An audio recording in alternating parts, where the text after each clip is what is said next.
Be advised, the opinions and views of the hosts and guests do not reflect those of the station.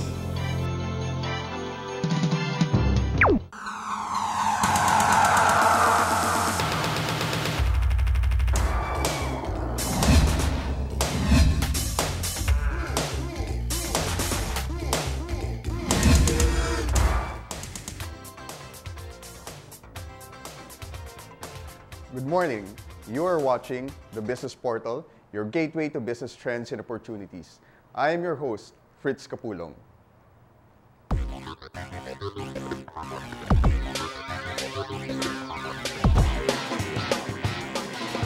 Welcome to another episode of View from the Top, where we interview business leaders, CEOs, and other interesting people to know their life stories. We are here today with Mr. Pocholo Gonzalez. He's the master of voice masters. Good morning, Pocholo. Good morning, Fritz. Kamusta? Maganda naman ang araw ko, ikaw. Kumusta ka? Ayos naman at everyday sobrang busy dahil especially now mag-e-election. Voice master ka. Ano ginagawa ng voice master? Voice master? Siguro maganda magsimula muna tayo sa simula, no? Kung bakit. Ano ba ang voice master?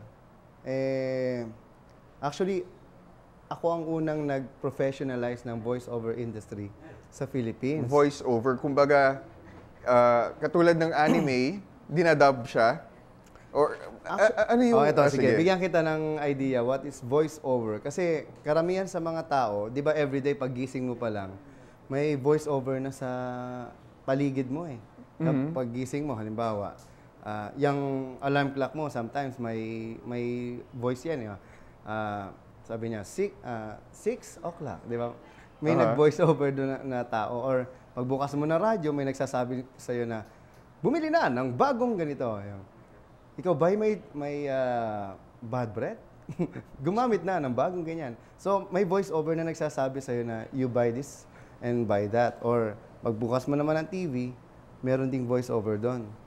So, paggamit mo ng cellphone, sabihin sa'yo, the number you have dialed is not yet in service. Parang, so, that's voice-over. Okay. So, karamihan sa mga tao, hindi nila napapansin na may ganun pala. Yun yung, kumbaga taken for granted nila yon. Pero araw-araw nandiyan kami sa paligid ninyo, hindi nyo lang namamalayan. Pagsakay mo ng MRT, kayo po ay nasa Cubao Station. Next stop, o GMA. Voice-over din yun. Okay. Just imagine a radio and a TV without a voice. Imagine nyo na lang yung GNN, yung commercial nyo, walang boses. Ano mangyayari? Hindi mo maintindihan, di ba? So, paano ka nagsimula dyan? Nagsimula ako, bata pa ako. Nung nasa probinsya kasi ako, wala kaming TV. So, ang means of entertainment ko, radio lang. Lagi ko napapakinggan yung Gabi ng Lagim. Kasi alas 8 ng gabi yan eh. So, pagdating na alas 8, matutulog na. Maaga kasi matulog sa probinsya. 7:30 pa lang, nasa kama na kami. Marinig mo, isang gabi ng lagim. So, ginagaya mo siya? Tapos biglang, kunwari, may matanda at bata. Lolo, naliligaw tayo dito sa kagubatan. Sabi ko naman sa'yo, apo huwag ka maglaro dyan sa puno kanina. Yan tuloy. Ginabi tayo. Lolo, magpahinga muna tayo dun sa puno. Sige. Lolo, babaliin ko yung sanga ng puno, Naku, wag pa, baka mabuhay yan.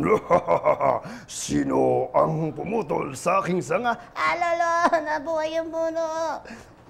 Isa akong kandog. Di ba? Parang, na-imagine mo ba yun? Nakakatuwang pakinggan, di ba? So, yun, unknowingly na-develop yung voice acting ability ko, yung voice acting skill ko. Hanggang sa nagamit ko siya sa school. So, lagi na akong host. Ako yung voice-over, ako lahat yung... Ako lang pwedeng humawak ng microphone na nun.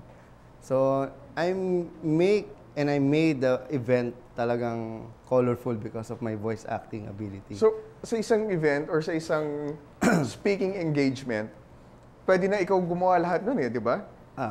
Oo. Meron nga animation sa kabilang channel na almost ako lang lahat. 15 characters. Ako lahat nagboses na iba-iba yung atake. Ganon. Paano mo nagagawa yan? innate talent na hanggang sa nag-aral ako sa ibang bansa, natutuhan ko yung, kumbaga, tools and techniques kung paano gawin yun. Kaya after kasi 15 years na ako sa industry, I started as a broadcaster sa isang radio station, sa isang station dyan, na at very young age of 16, nagbo-broadcast na rin ako. Ako na yung producer, ako na yung writer, ako na yung director. Ganun ka bata. Oo. Bakit 16 ka pa lang, di ba? Ano yun, high school or college ka na? Kasi... college. College na. Pagpasok ko ng UP kasi may napakinggan ako sa radio na, ikaw ba'y magaling kumanta? Magaling umarte sa... Yan, magaling mag-voice acting. Bueno, sumali na dito sa Radyo. Tuwing Sabado, pumunta lang sa... So doon ka nagsimula? Oo, tapos nag-audition ako. Out of 10,000 applicants, ako yung nag-champion doon. Kaya hanggang nagtuloy-tuloy na yung career ko. Kasi kinuha na ako sa animation, sa mga commercials, sa pelikula. Dami ko na rin binosesa na artista na pelikula. Kasi yung mga pelikula natin, magtataka ka ba't ang linaw-linaw ng boses nila. Dinadub pa yan, di ba? Kasi kumbaga parang sa shooting kasi may outside noise yan eh. Hindi mo maiiwasan na merong yung atmosphere o ambience na hindi kagad basta hindi kagad mapipick up yung voice mo. So kailangan i-dub lahat yan para mas malinaw na lalabas doon sa speaker sa sinehan. So isa ka rin doon sa mga nagdadub doon? One of. Siguro nakagawa rin ako mga 50 na mga pelikula na ako yung nagboses sa ilan sa mga artista. Okay. Now, sinabi mo, isa ka sa nag-professionalize ng voice acting industry? I can say I am the first one. Hanggang sa I encourage my mentors na to join me. So, in 2005, I started the Philippine Center for Voice Acting. Under siya ng Creative Voices na company ko. The first and only voice-over company sa Pilipinas. Kasi ang problema sa mga talent, they do it individually. Kumbaga, walang nagmamanage sa kanila. So, yung threat sa hindi pagbabayad ng talent fee ng mga producer, which is, yan ang number one problem ng advertising ngayon. Okay. Minsan, hindi nagbabayad ng mga ahensya. Bayad na yung advertiser nila. Sila hindi pa bayad dun sa talent. And it takes mga 2 to 3 years. Minsan, hindi pa nagbabayad. Talaga? Yun yung totoo doon. So, paano nangyari? Paano mo sinimulan ito? Nagsimula ako ayun, pagkagaling ko sa States, nagtayo na ako nung company ko. Nagsimula lang ito sa loob ng kwarto ko. Talaga? Oo, bumili lang ako ng isang USB microphone to. So, nangungontrata na ako noon. Tapos... Nagpapadala ka ng mga sample tapes mo? Actually, hindi lang kasi sa Philippines yung market eh. Okay. Kung i-google niyo yung voice talent, sulat mo lang voice talent, number 1 kami. Ang lakas namin sa search engine optimization. So, dahil doon, lumago. Noong 2007, pinodcast ko yung Ako rin nagsimula ng podcasting sa Pilipinas noong 2005. So, noong 2007, under Inquirer.net, pinodcast ko lahat ng senatorial ball. Kasi ang main goal ko doon, kung nakikita niyo yan sa screen, kausap ko ilan sa mga senatorial ball, si Cheese, sila Peter Cayetano, si Pimentel, si Angara, si Aimee, nakasama rin natin yan, si Smenya, close ka na sa anong pangalan nito? Joker Arroyo, si Kiko Pangilinan, si Loren Legarda, si Manny Villar, si Mig Subiri, si Mike Defensor, sino to? Nicky Coseteng. Senator Nicky. Si Noynoy, si Ping Lacson, si Pichay, si Sonia Rocco. Ay, nakita niyo may microphone ako diyan. Si Tessie Aquino Oreta, si Tito Soto. Ayan. Yan mga businessman, si Victor Tan. Actually, makakasama rin natin yan soon dito. Okay. At yung mga karamihan, ngayon, yung presidential ball, pinodcast and videocast din namin under Blogwatch. So, ang main goal ko doon, kasi ang gusto ko, marinig ng buong mundo kung ano yung mga plataforma. Kasi ang problema sa TV, sound bites lang eh. Oo. Parang hindi mo talaga makilala yung kandidato na kung sino talaga sila. So, malalaman mo kung ano yung mga ginawa nila noon. Yan. Halimbawa, yan, si Dick Gordon tsaka si Bayani. Ni-interview ko rin. Kasi I want the voice of the youth to be heard by them. Tinatanong ko sila, ano ba yung plano nyo sa kabataan? Ano ba yung mga mga nagawa na ninyo? Ano yung mga future na dapat gawin para sa kabataan? Kasi ako rin yung founder ng Voice of the Youth Network, one of the biggest youth group in the country. Oh, okay. 100,000 members niyan online, nationwide. So, from Tawi-Tawi to Batanes. Kasi ang Voice of the Youth, principle-centered siya. So basically, Voice of the Youth is about encouraging every Filipino youth to believe in themselves in creating positive social change. So, gulat nga ako yung ibang mga kapatid nating Muslim sa Mindanao, sa Lanao, sa Tawi-Tawi, basta mostly Mindanao eh. Inadapt yung principle, tapos nag-create sila ng chapter doon.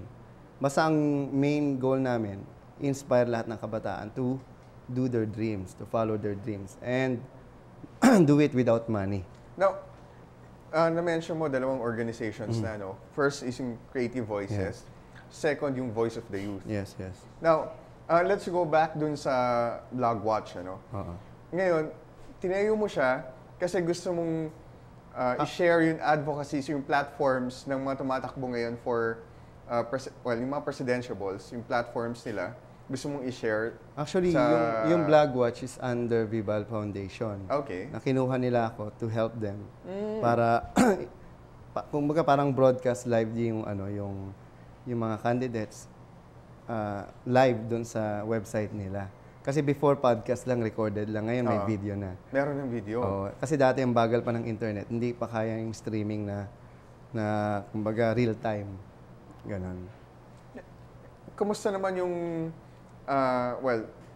feedback from the presidentiables?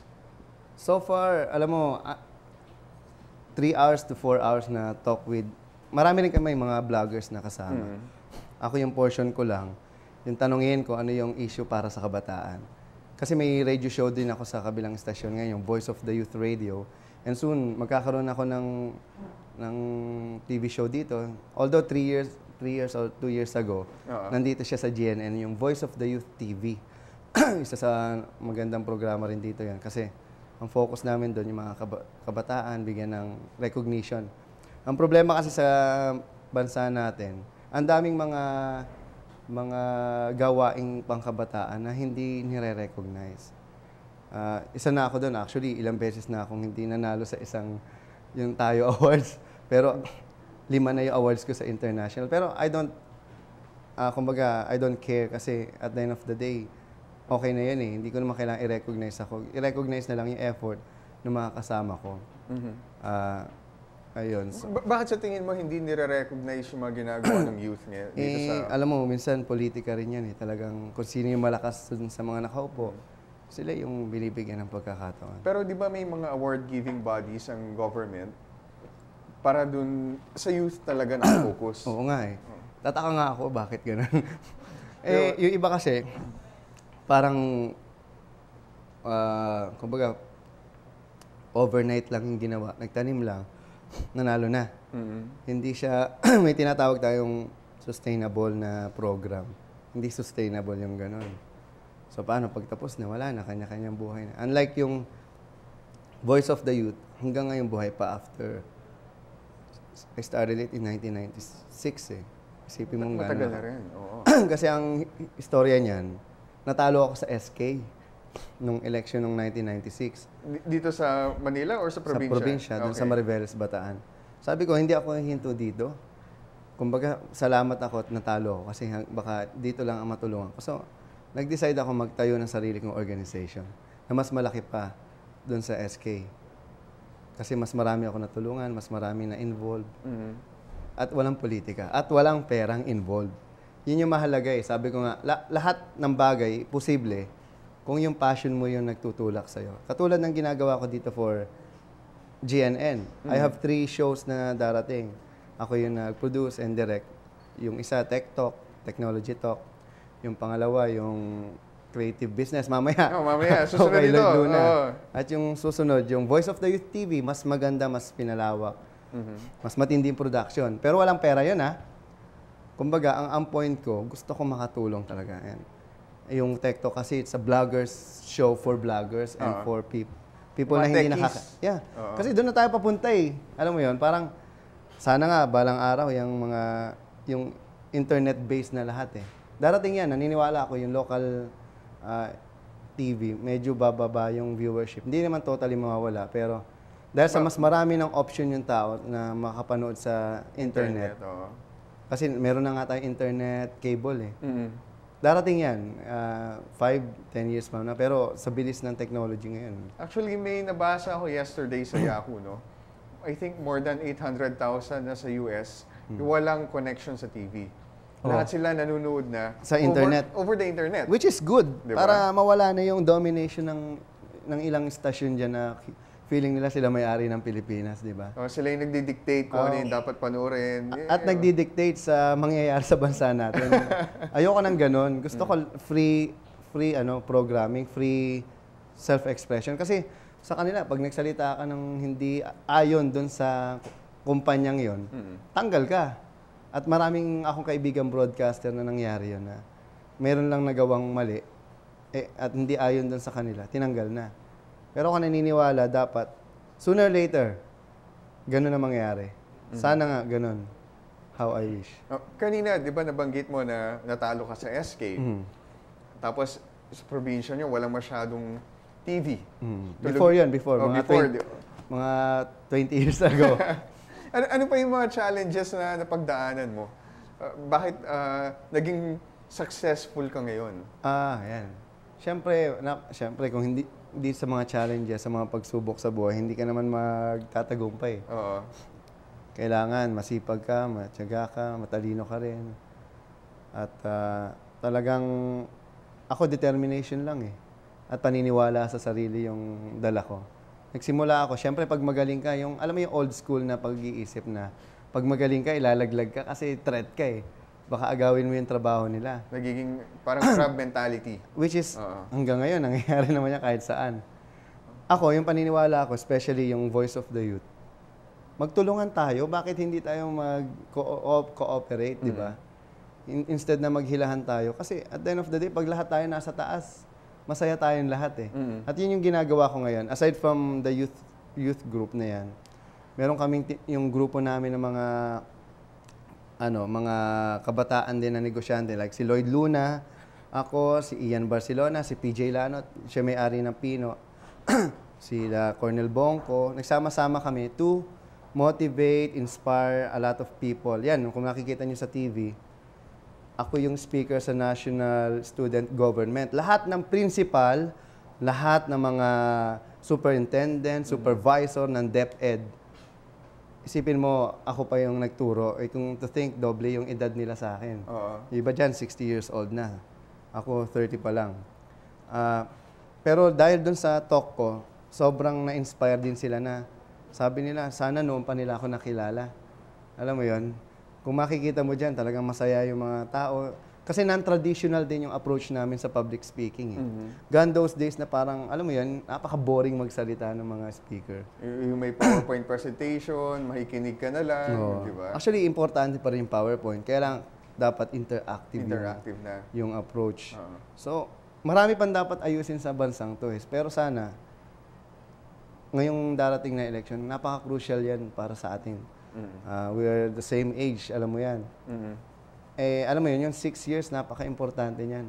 Parang, kumbaga, sinasabi ko nga, parang bumalik tayo sa panahon ni Rizal ngayon. Kumbaga, 1910 ngayon, isipin mo. Nagsisimula pa lang, wala na si Rizal noon, patay na. Pero yung sinasabi ko, parang bumalik tayo sa past. Na ngayon, nag-reset ulit tayo. Sana, itong nasa zero tayo. Simulan na yung tama. Oo, wag lang mag-negative. Alam mo yun? Kaya lang, nasa tao yun. Ang sinasabi ko rin lagi, mag-isip kayong mabuti, pag-aralan nyo ang kandidato nyo kung talaga bang ito'y may nagawa, ano ba yung mga napatunayan niya sa sarili niya, ano ba yung kaya niya pang gawin para sa bansa. Hindi dapat tayo nagpapadala sa mga kung ano lang yung nakikita natin, yung tinatawag na bandwagon. Yun nga, doon na pumapasok yung mga personal branding, which I am also an expert in personal branding. Minsan nagagamit din ng internet sa propaganda.